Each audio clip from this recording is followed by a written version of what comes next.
Hello and welcome to another episode of the Help Is Here podcast, brought to you by the Beyond Compulsion Academy. When you're in an addiction, you are going to get triggered by different things. One of those things may be alcohol. I remember in the past I used to spend quite a lot of nights going out with friends. We'd drink a lot and then we'd go to a club.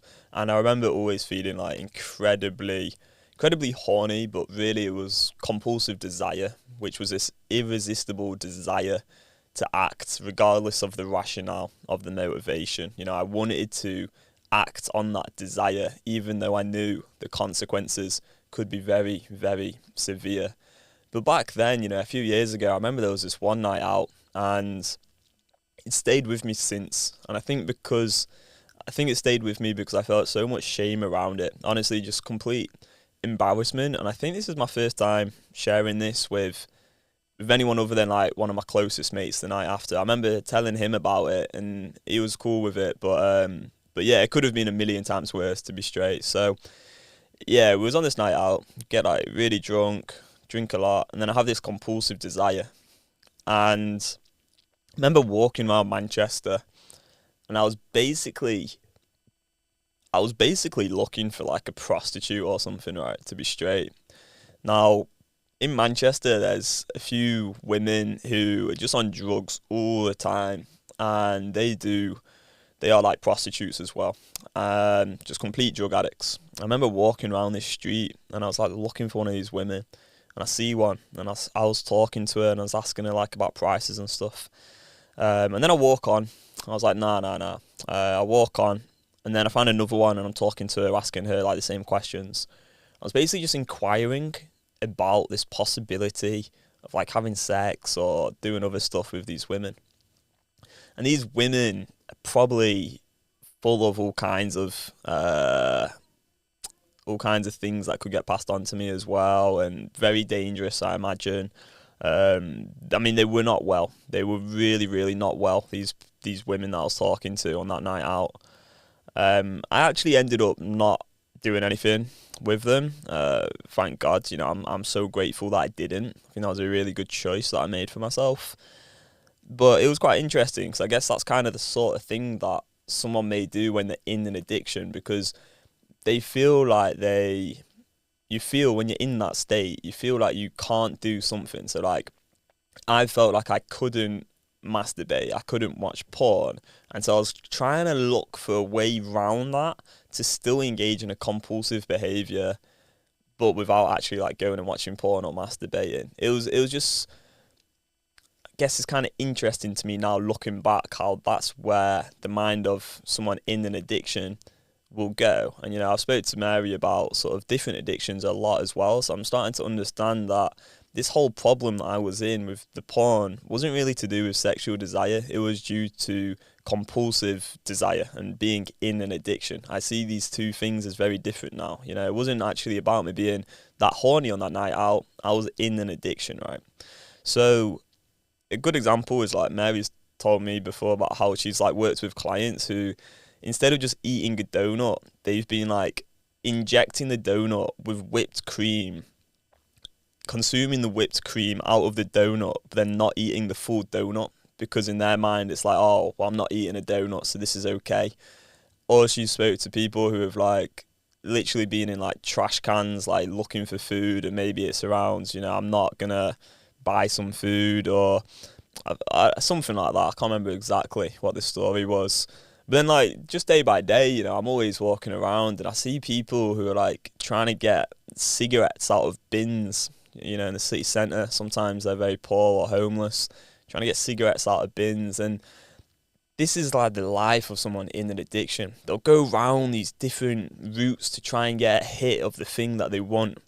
I spoke to clients before who have been so stuck in their porn addiction that they've ended up going around the craziest routes to try and get to porn when they've had blockers in place. So, you know, they've got the blockers in place and now they're maybe trying to connect to some different Wi-Fi out and about, and then they're trying to get to the porn through like video consoles. I've spoken to someone who's done that before, and all these different like discrete routes. And just for me, like the most simple thing that I used to do was I would spend time on social media and trick myself with the junky thought, the excuse that this isn't pornography, so it's okay. And I trick myself into believing like, oh, it's okay if the algorithm just gives me some sexual content, that's not my fault. Completely consenting to utter helplessness. I'll pause there because helplessness is an important word. Now, what I'm on a mission to do is empower people to believe that they actually do have a choice moment by moment, because that is the truth.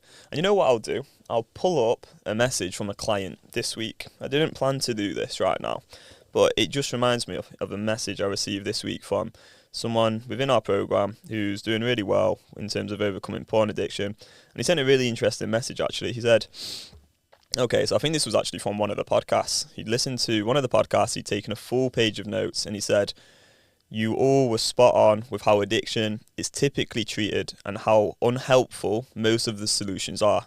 In my experience, I left multiple professionals feeling more helpless whilst being encouraged to accept that this would be a struggle the rest of my life and to just manage it the best I can using the different techniques.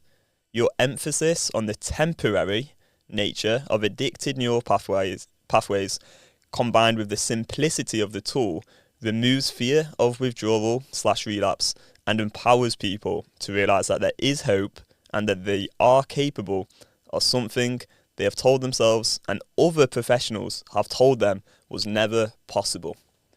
That's someone within our coaching program. So he'd probably gone to therapy or something, and he'd probably been told that, you're going to live with this addiction for the rest of your life, completely undermining the reality of neuroplasticity.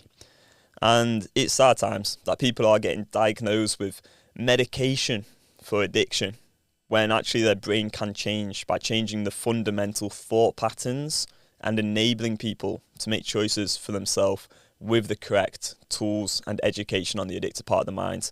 I spoke to a guy last night, actually, and this guy wasn't a client or anything. This was actually in my volunteering work.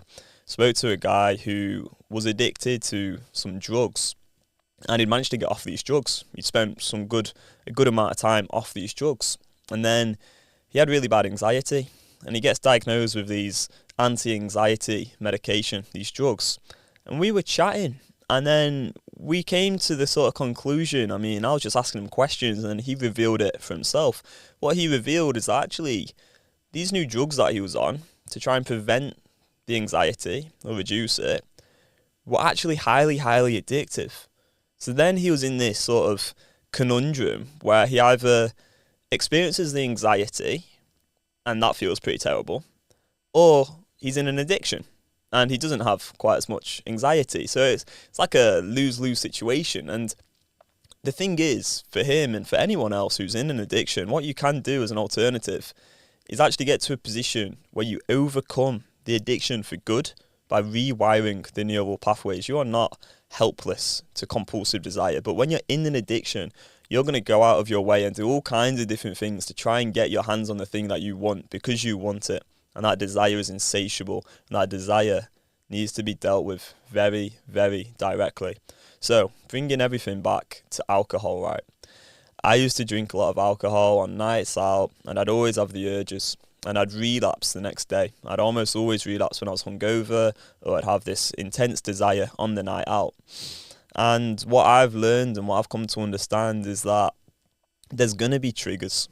Things like alcohol, yeah, they're going to trigger you, but you actually always have a choice. If you have a strategy, which is so key because we don't want to rely on willpower, but if you have a strategy to deal with compulsive desire, you can always go back to that strategy, that process. The process is so much more important than the result, because to actually change the neural pathways correctly, we want to be using a process which actually changes the thought patterns when you're experiencing that urge. You want to learn how to deal with that urge and not act on it in the way that you've acted on it in the past. That's what's going to change those neural pathways. So with the alcohol, I could actually drink the alcohol, have the urge, and then not act on the urge, and that would change my neural pathways. But the big question is then, should you drink alcohol? Should you not drink alcohol when you're going through a porn addiction recovery?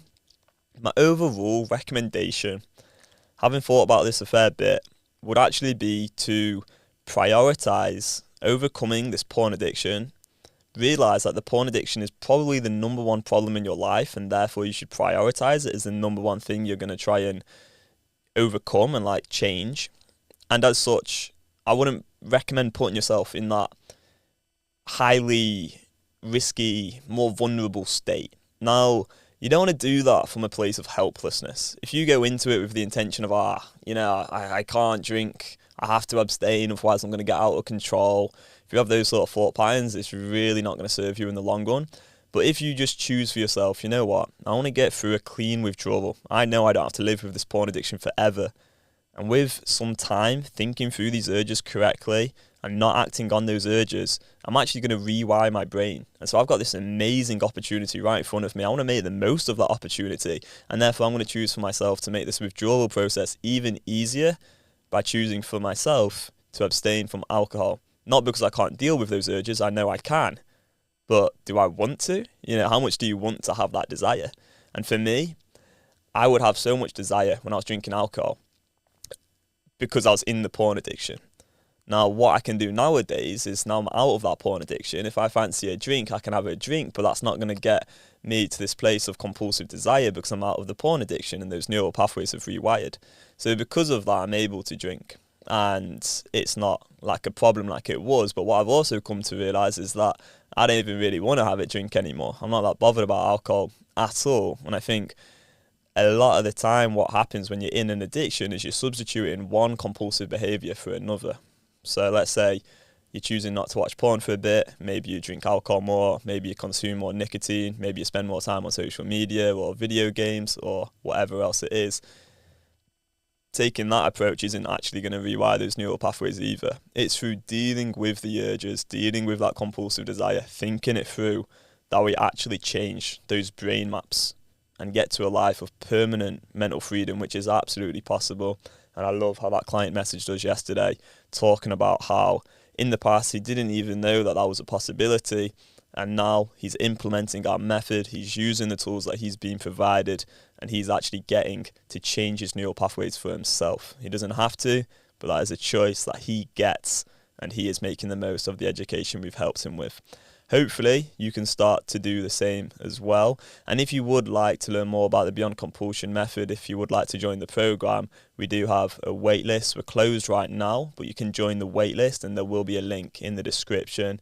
Thank you so much for listening or watching this episode. I hope it has helped you, and I'll see you in the next one. Bye-bye.